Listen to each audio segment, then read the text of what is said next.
엄마는 자식을 위해 사는 사람이라고 믿었습니다. 그런데 어느 날 엄마는 나가 사라져 있었습니다.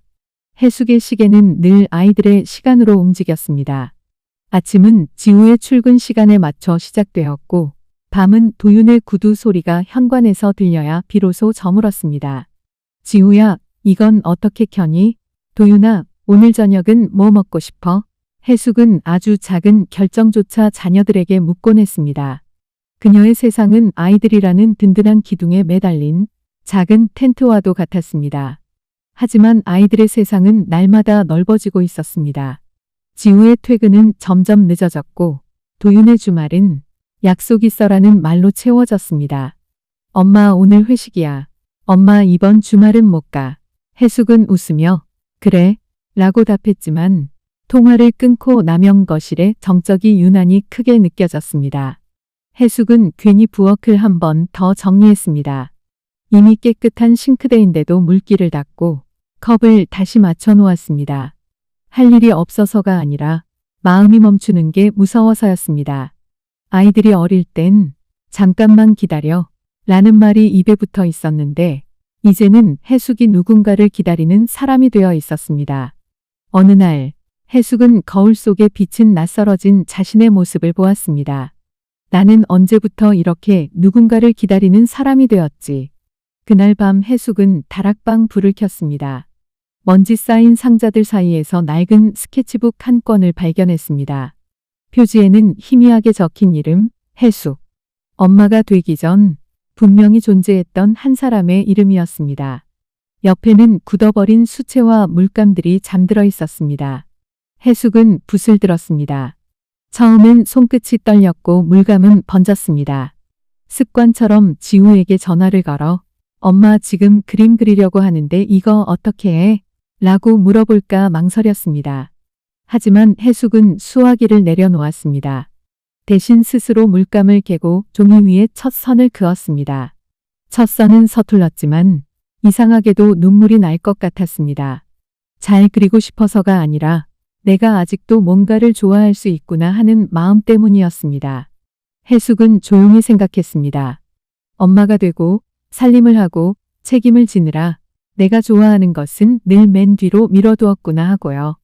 삐뚤어진 그 한 줄은 완벽하지 않았지만 해숙에게는 나도 할 수 있다는 아주 작은 시작이었습니다. 며칠 뒤 도윤이 퇴근하며 물었습니다. 엄마, 오늘 저녁 뭐야? 해숙은 웃으며 대답했습니다. 냉장고에 재료 있으니까 내가 한번 차려볼래? 엄마는 오늘 화실에 다녀오느라 좀 바빴거든. 도윤은 눈을 크게 떴습니다. 엄마가 바빴다고? 해숙은 장난스럽게 말했습니다. 그래. 엄마도 바쁜 사람이다. 도윤은 결국 부엌으로 들어갔고 잠시 뒤 부엌에서 다급한 소리가 들렸습니다. 엄마, 이거 왜 연기가 나? 해숙은 웃으며 불을 줄여주었습니다. 완벽한 저녁은 아니었지만 해숙은 오랜만에 마음이 따뜻해졌습니다. 누군가에게 기대기만 하던 시간이 함께 살아가는 시간으로 바뀌고 있었으니까요. 해숙은 혼자 버스를 타고 미술관에도 갔습니다. 정류장을 놓쳐 길을 헤매기도 했지만 그 덕분에 예쁜 카페를 발견하기도 했습니다. 길을 잃지 않았으면 이런 풍경을 몰랐겠지. 창가에 앉아 스케치를 하며 해숙은 문득 깨달았습니다. 자신이 누구의 엄마이기 전에 노을을 좋아하고 비 내리는 소리에 가슴 설레는 해숙이라는 사람이라는 것을요. 그렇게 하루가 조금씩 쌓이자 해숙은 더 이상 누구에게 물어봐야 하는 사람이 아니라 스스로 선택하는 사람이 되어가고 있었습니다. 시간이 흐르자 해숙의 대화는 조금씩 달라졌습니다. 예전엔 아이들의 일정과 식사 이야기뿐이었는데 어느 날은 이렇게 말했습니다. 오늘은 물감을 겹쳐 올리니까 색이 깊어지더라. 지우와 도윤은 숟가락을 들고 멈칫했습니다. 엄마의 입에서 엄마가 아닌 해숙의 이야기가 흘러나오는 것이 낯설면서도 신기했습니다. 도윤이 웃으며 물었습니다. 엄마, 이제 화가 되는 거야? 해숙은 담담하게 대답했습니다. 되면 좋고 아니어도 괜찮지.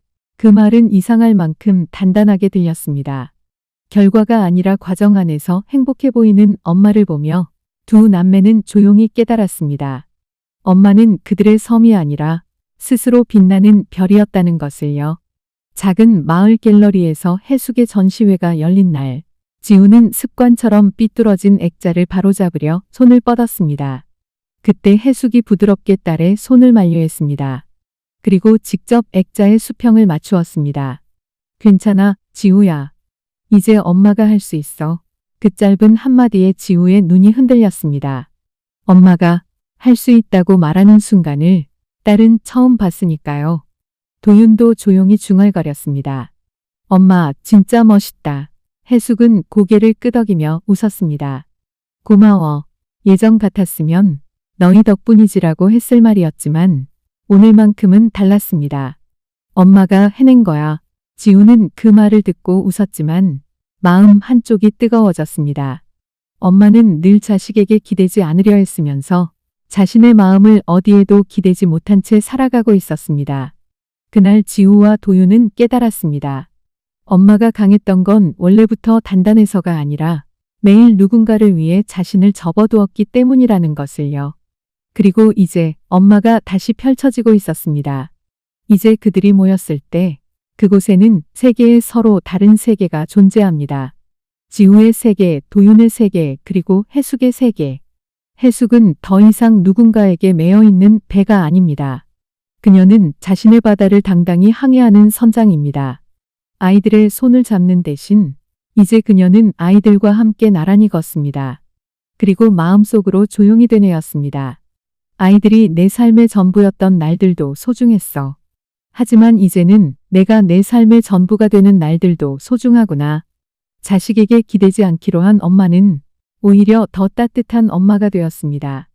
오늘도 해숙의 시계는 움직입니다. 하지만 이제 그 시계는 아이들의 시간만이 아니라 해숙 자신의 시간으로도 움직이고 있습니다. 이제는 누군가를 기다리는 시간이 아니라 스스로를 만나러 가는 시간으로요. 늦었지만 아름다운 시작이 조용히 그리고 분명하게 빛나고 있었습니다.